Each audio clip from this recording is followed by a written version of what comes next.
Hello guys. सो हम discuss कर रहे थे जेईई एडवांस की प्रीवियस ईयर प्रॉब्लम्स और ये थोड़ा उस रिगार्ड में डिफरेंट है क्योंकि इस वीडियो में जो मैं डिस्कस करने जा रहा हूँ प्रॉब्लम वो किसी जेईई एडवांस के एग्ज़ाम में आया नहीं है, बट ये एक चैलेंजिंग सा प्रॉब्लम है जो कि मुझे लगा कि अब चैलेंजिंग प्रॉब्लम्स डिस्कस करने का टाइम आ गया है क्योंकि अभी जेईई एडवांस की एग्ज़ाम काफ़ी नज़दीक आ गई है।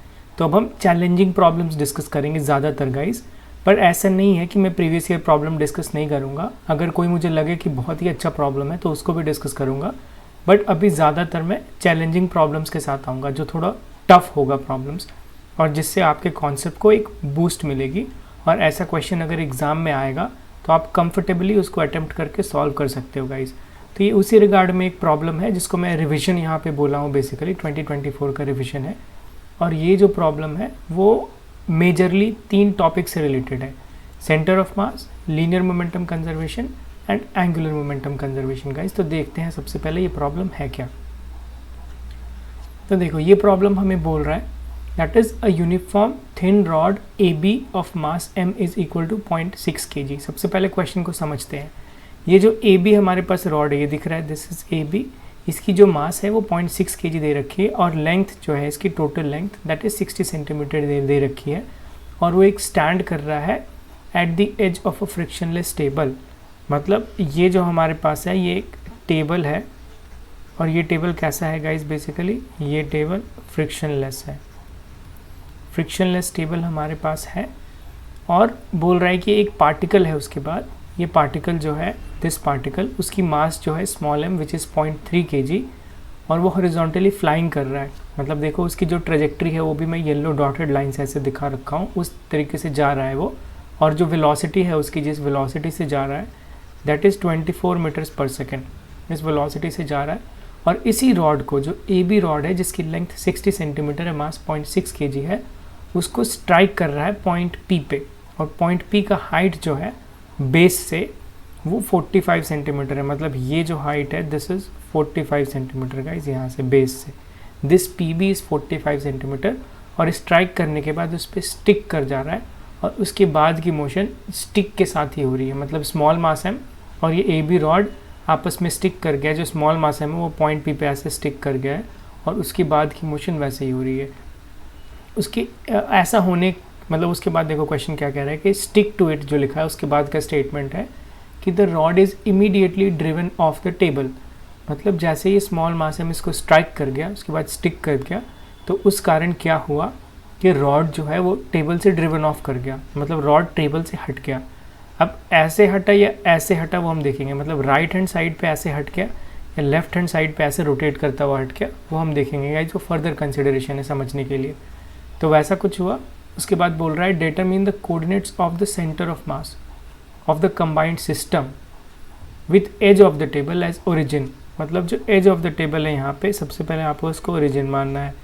उसको ओरिजिन मानने के बाद जब ये रॉड और स्मॉल मास एम जो कंबाइंड सिस्टम है वो टेबल से ड्रिवन ऑफ हो गया है तो हमें पता है, बट ड्रिवन ऑफ होने के बाद जब वो इससे स्टिक कर गया उसकी कुछ एक सेंटर ऑफ मास होगी, वो हम निकाल लेंगे।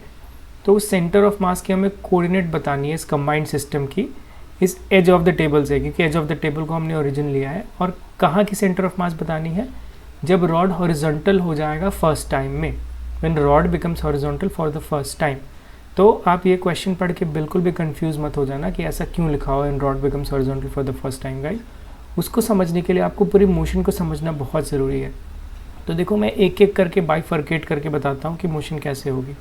सबसे पहले स्मॉल मास एम है, कुछ एक वेलोसिटी है वी नॉट, उससे ऐसे जाता है। अभी रॉड रेस्ट में है, ए बी रॉड, उस पर कुछ हो नहीं रहा। जाने के बाद ये टकरा जाता है, टकराने के बाद ये स्टिक कर जाता है। तो जैसे ही यहाँ पे टकरा जाएगा ये स्मॉल मास एम वाला जो बॉल है, इस रॉड को एक वेलोसिटी मिल जाएगी और एक ओमेगा मिल जाएगी। ओमेगा भी मिल जाएगी, angular velocity and linear velocity भी मिल जाएगी। तो अब उसकी डायरेक्शन देखनी है, ओमेगा की डायरेक्शन कैसी है, लीनियर वेलोसिटी की डायरेक्शन कैसी है और वो रोटेशन कैसे हो रहा है। तो आपको कंसिडरेशन कैसे करनी है गाइस। तो ये मैं रोटेशनल मैकेनिक्स के थ्योरी में बहुत ही अच्छे से बताया था जब मैं थ्योरी डिस्कस कर रहा था कि एनी मोशन, इस बात को बहुत ध्यान से सुनना guys, any motion can be considered as translation of its center of mass and rotation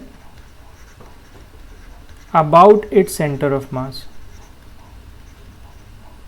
इसको गाइज आप प्लीज़ नोट कर लो, ये बहुत ही इंपॉर्टेंट स्टेटमेंट है कि किसी भी तरीके का मोशन है, कुछ भी मोशन है, आप उसको कंसिडर कर सकते हो as translation of its centre of mass and rotation about its centre of mass. तो कोई भी मोशन बेसिकली मत बोलो यहाँ पे, एक rolling type of motion, any pure rolling आप बोल सकते हो, एनी रोलिंग मोशन आप यहाँ पे लिख लो, बेसिकली एनी रोलिंग मोशन। इस टाइप का कुछ मोशन होगा जहाँ पे rotational motion, not rolling motion but rotational motion, इस टाइप की समझ लो, रोटेशनल मैकेनिक्स में हम पढ़ रहे हैं। So it is about basically what rotational motion. Any rotational motion can be considered as translation of its centre of mass and rotation about its centre of mass. तो सबसे पहले यहाँ पे जब ये स्मॉल मास है स्टिक कर जाएगा इस रॉड से, तो वो सिस्टम की एक सेंटर ऑफ मास होगी। ये डिस्टेंस देखो हमें पता है, this distance is 45 centimetre, we already know. तो इस कंबाइंड सिस्टम की सबसे पहले हम सेंटर ऑफ मास निकालते हैं गाइस। देखो कैसे हम मोशन को देखते हैं। अभी सारे को मैं डिलीट कर देता हूँ। This is 45 centimetre, okay. अभी ये स्मॉल मास हम यहाँ पे आ गई हमारे पास, इसकी मास कुछ है, दैट इज़ 0.3 kg दे रखी है गाइस, उसकी मास है। और कैपिटल मास हम जो रॉड है दैट इज़ 0.6 kg है। तो रॉड की जो लेंथ है, length of rod that is 60 centimetre है, and length of this, not length, इसकी चलो हम कुछ कंसिडर नहीं करते, बट यहाँ से है तो ओरिजिन यहाँ पे हमने माना है, तो दैट इज़ 45 सेंटीमीटर से ये हमने दिखा दिया है। तो कैपिटल मास हम 0.6 kg है, तो उसका जो सेंटर ऑफ मास होगा दैट इज़, रॉड की सेंटर ऑफ मास कितनी है, L/2, दैट इज़ 30 सेंटीमीटर होगा हमारे पास। तो ओरिजिन से 30 सेंटीमीटर कुछ मान लो यहाँ पे होगा सेंटर पे, this is what, this is 30 centimetre guys, okay. और ये 45 सेंटीमीटर है। तो अभी हमें रॉड का सेंटर ऑफ मास मालूम है, और ये स्मॉल मास हम जहाँ पे स्टिक कर जाएगा वहाँ का डिस्टेंस मालूम है। तो सेंटर ऑफ मास निकालने के लिए आप क्या करोगे गाइस, देखो मैं बताता हूँ। अभी हमें पता है सेंटर ऑफ मास निकालने के लिए यहाँ पे बेसिकली वाई CM पे हम बात कर रहे हैं, this is y centre of mass, y direction में देखो, एक्सेस वाई इधर है, एक्स इधर है। तो y centre of mass discuss करने के लिए, मतलब निकालने के लिए, हमें सबसे पहले रॉड की निकालते हैं। तो रॉड की जो मास है दैट इज़ 0.6 मल्टीप्लाइड बाई जो distance of it centre of मास है, रॉड के centre of mass that is 30, plus small m मास जो है that is 0.3 kg multiplied by उसका जो डिस्टेंस है ओरिजिन से, ओरिजिन का हम कंसिडर करें नीचे एज पे, तो 0.3 into 45 upon m1 plus of m2, 0.6 plus of 0.3 that is 0.9 है, इसमें कुछ डाउट नहीं होनी चाहिए। तो यहाँ से दिस इज़ 18 प्लस यहाँ से दिस इज़ 13.5 अपॉन 0.9 है गाइज दिस। तो इसको आप कैलकुलेट करोगे, चलो कैलकुलेट करते हैं। This is what, 18 plus of 13 that is 31.5 upon 0.9, so this is 35 centimetre guys. ये 35 सेंटीमीटर हमारे पास आ गई, कुछ यहाँ पे होगा centre of mass of the combined system. This is what, this is 35 centimetre, and this is basically the centre of mass of the combined system guys. तो मैं अगर फिर से इसको बनाऊँ तो सपोज करो यहाँ पे होगा कंबाइंड सिस्टम का centre of mass, this, and this is how much, this is 35 centimetre. तो ये मोशन देखो कैसा होगा। अभी हमारे पास सेंटर ऑफ मास आ गया, तो जैसा मैंने अभी स्टेटमेंट लिखा है कि किसी भी टाइप का रोटेशनल मोशन को आप translation of its centre of मास मान सकते हो, लाइक दिस, कुछ एक वेलोसिटी से ये ट्रांसलेट करेगी, and rotation about it centre of मास, उसका सेंटर ऑफ मास कुछ रोटेट करे, मतलब उसके अबाउट पूरा सिस्टम, उसके सेंटर ऑफ मास के अबाउट पूरा सिस्टम ही रोटेट करेगा कुछ एक ओमेगा से। तो ओमेगा और कुछ एक वेलोसिटी v से ट्रांसलेट करेगा सेंटर ऑफ मास। तो इस पूरे मोशन को, जो स्टिक होने के बाद पूरी मोशन होगी, उसको आप इन दो मोशन में बाइफरकेट कर सकते हो, और वहाँ से आगे की तरफ हम प्रोसीड करेंगे कि रॉड कब पहली बार हॉरिजॉन्टल होगा, फिर उस रॉड के जो सेंटर ऑफ मास है, ऑब्वियसली ये 35 सेंटीमीटर इनिशियली हमें दिख रहा है सेंटर ऑफ मास, तो उसकी इनिशियली जो हमारे पास कोऑर्डिनेट है सेंटर ऑफ मास के, देखो इनिशियली जैसे ही स्टिक कर गया तो इनिशियली जो कोऑर्डिनेट है इस सेंटर ऑफ मास का, x तो हमारे पास 0 ही है, y 35 सेंटीमीटर है, तो ये हमारे पास इनिशियल कोऑर्डिनेट है। बट यही कोऑर्डिनेट हमें कब निकालनी है, जब रॉड कम्प्लीटली हॉरिजॉन्टल हो जाए पहली बार, तब निकालनी है यही कोऑर्डिनेट गाइस। ये क्वेश्चन है हमारे पास। तो सबसे पहले दिमाग में आपका क्या आ रहा है कि इसको अटेम्प्ट कैसे करना है, इसको ओमेगा और वी के टर्म्स में कैसे लाना है, rotation about it centre of mass and translation of it centre of मास कैसे लाना है।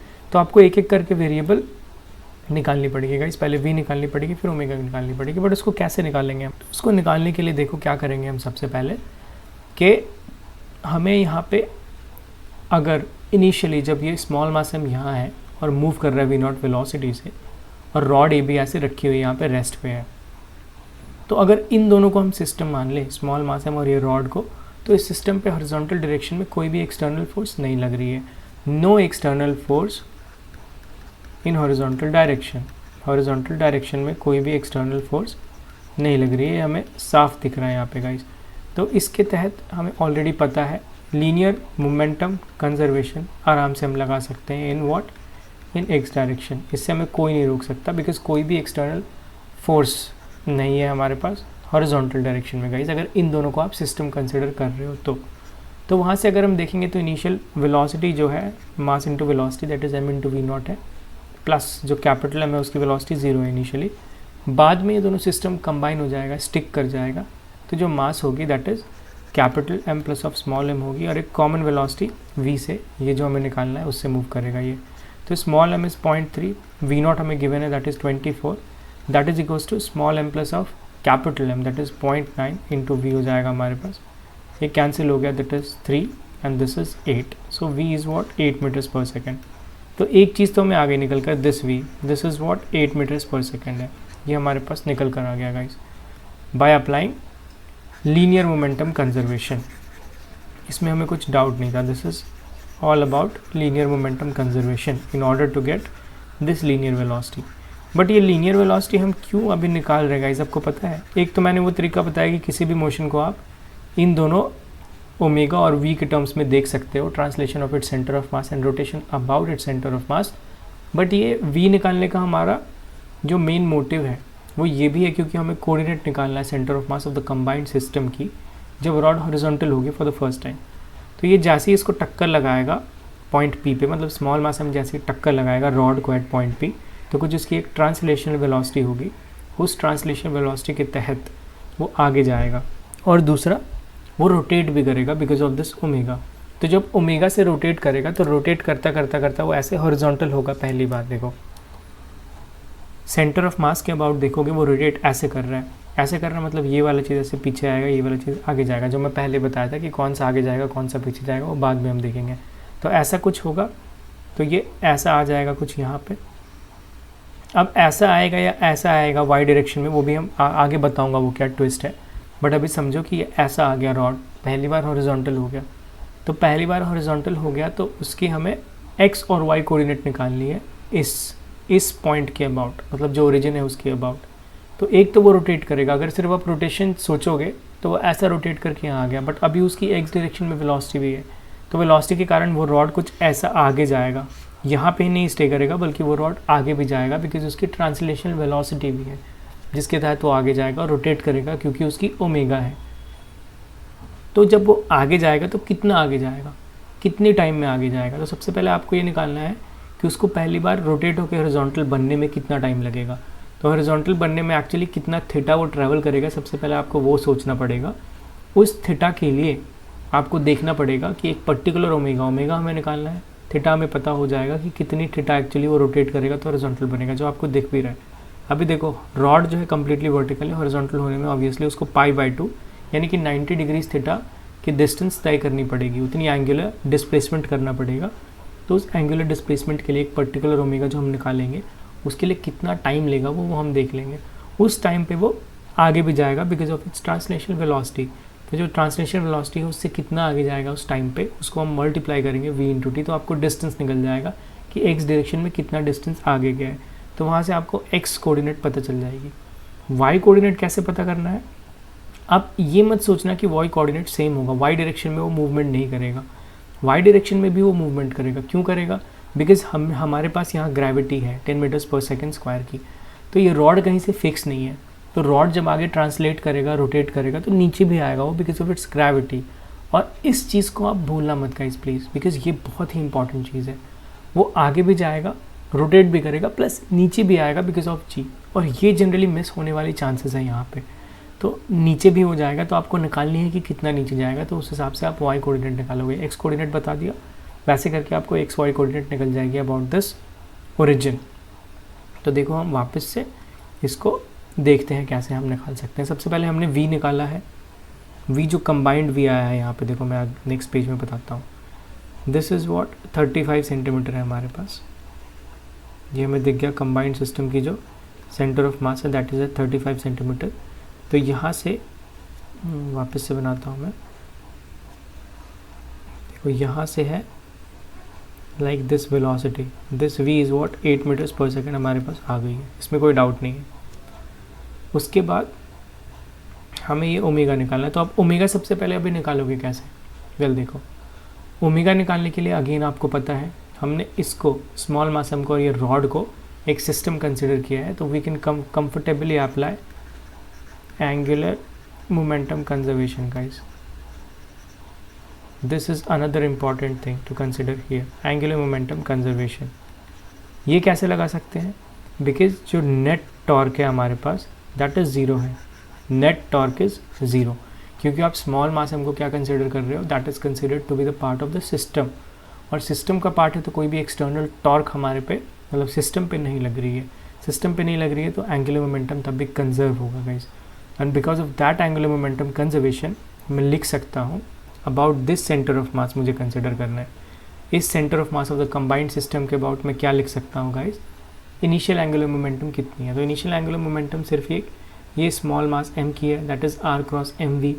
तो r क्रॉस mv बोल रहे हो तो आपको ये डिस्टेंस लेनी है, क्रॉस प्रोडक्ट में ये distance, this distance is how much, देखो ये 35 सेंटीमीटर है and this is 45 centimetre that we know.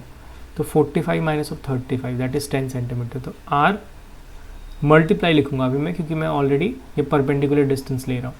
तो अभी m इंटू वी करना पड़ेगा, m is what that is 0.3, we naught is 24। ये हो गया हमारे पास r क्रॉस एम वी।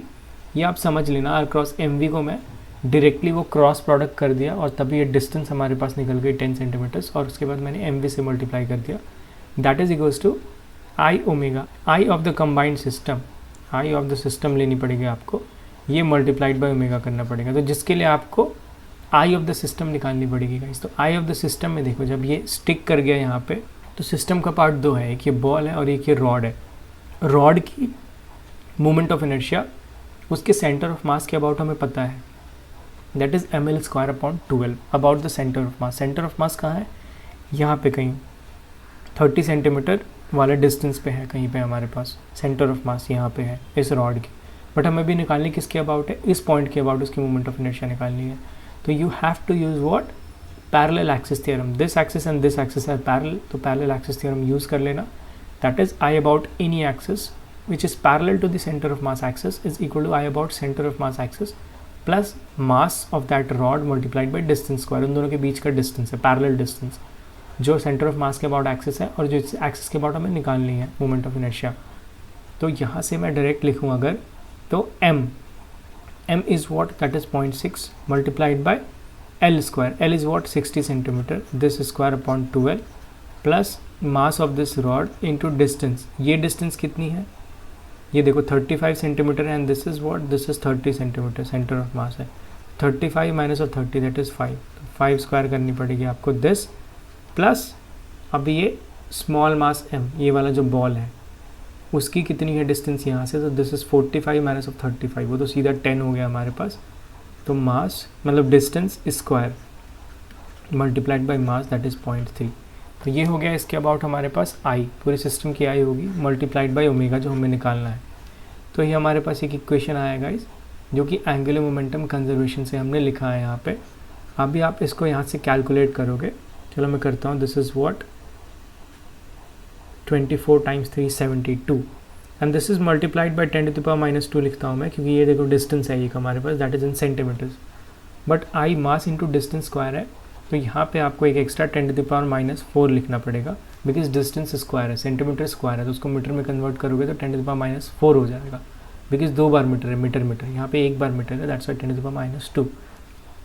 तो इस चीज़ को कंसिडर करके 10 टू द पावर 4 इधर ऐसे नीचे जाएगा डिनोमिनेटर में गाइस, ये हो जाएगा हमारे पास यहाँ से कुछ ऐसा, और यहाँ से आप अगर देखोगे तो अभी इसको कैलकुलेट करना बहुत टफ नहीं है, this is purely mathematics. Purely mathematics से आप इजीली आप इसको कैलकुलेट कर सकते हो। 24 टाइम्स 3 72 मल्टीप्लाइड बाई ये, इसको आप देखोगे that is 10 to the power 2 हो जाएगा। यहाँ पे इसको देखोगे, ये हमारे पास देखो 6 और 12 दोनों न्यूमरेटर डिनोमिनेटर एक दूसरे से डिविजिबल हैं। यहाँ पे भी इजीली आप कैलकुलेट करोगे, तो ये सब सारा कैलकुलेट करके आप देखोगे गाइस, तो ओमेगा 32 रेडियन पर सेकेंड आता है हमारे पास। तो आप इसको इजीली कैलकुलेट कर सकते हो, ऐसे कोई बहुत बड़ी ये कैलकुलेटर भी आपको लगाने की ज़रूरत नहीं है, विदाउट कैलकुलेटर भी आप इजीली कैलकुलेट कर सकते हो गाइस। तो उसको कैलकुलेट कर लेना, वहाँ से आपकी ओमेगा जो है that is 32 radian per second आ जाएगी। So that is the another finding. एक फाइंडिंग थी v is equals to 8 metres per second, दूसरी फाइंडिंग है omega is equals to 32 radian per second.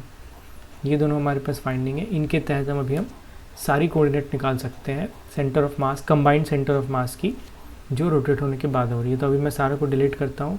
हमारे पास दो चीज़ें आ गई है, इसके अबाउट ओमेगा एंड इसके अबाउट वी। ओमेगा कितना हमारे पास आ गया, that is 32 radian per second. We कितना हमारे पास आ गया, that is 8 metres per second. ये दोनों चीज़ें हमारे पास आ गई है। तो यहाँ से गाइस देखो, सबसे पहले हमने बताया था कि रॉड जब ऐसे हॉरिजॉन्टल हो जाएगा लाइक दिस, तो वो एक्चुअली कितना एंगुलर डिस्प्लेसमेंट तय किया है, तो ये आपको दिख रहा है, this is what, this is pi by to angular displacement तय किया है रॉड ने हॉरिजॉन्टल होने के लिए। तो उतने एंगुलर डिस्प्लेसमेंट के लिए इस ओमेगा पे कितना टाइम लिया है वो आपको देखना पड़ेगा। तो उसको कैसे देखोगे आप, हमें एक इक्वेशन पता है, that is theta is equals to omega naught T initial omega plus half alpha T square, ये हमें पता है।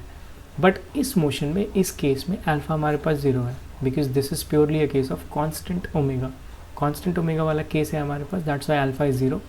तो यहाँ से आपको थीटा पता है, that is pi by two is equal to omega naught पता है, that is 32 multiplied by T. यहाँ से हो गया, तो टी आप निकालोगे, that is equals to pi upon 2 times 32, that is pi upon 64, which is approximately equal to guys 0.05 second. ये 0.05 सेकेंड के अप्रॉक्सीमेटली इक्वल आएगा, that is basically the time approximate करने के बाद। तो ये हमारे पास हो गया टाइम। अभी इस टाइम में ही आपको निकालना है कि एक्स डायरेक्शन में इस लीनियर वेलोसिटी के साथ 8 मीटर्स पर सेकेंड के साथ इस कंबाइंड सिस्टम ने कितना डिस्प्लेसमेंट किया है इन दी फॉरवर्ड डायरेक्शन। तो वहाँ से आप अगर x निकालोगे displacement, that is equal to what, velocity multiplied by time t, that is this. So this is equal to what, 0.4 metres आया, which is equal to how much guys, 40 centimetres, जो कि 40 centimetres के equal आया। तो linearly वो 40 centimetres आगे गया है, ये जो रॉड है 40 सेंटीमीटर्स आगे गया है। तो x कोऑर्डिनेट हमें पता चल गया, दैट इज़ 40 सेंटीमीटर्स गाइज, ये हमें सबसे पहले पता चल गया।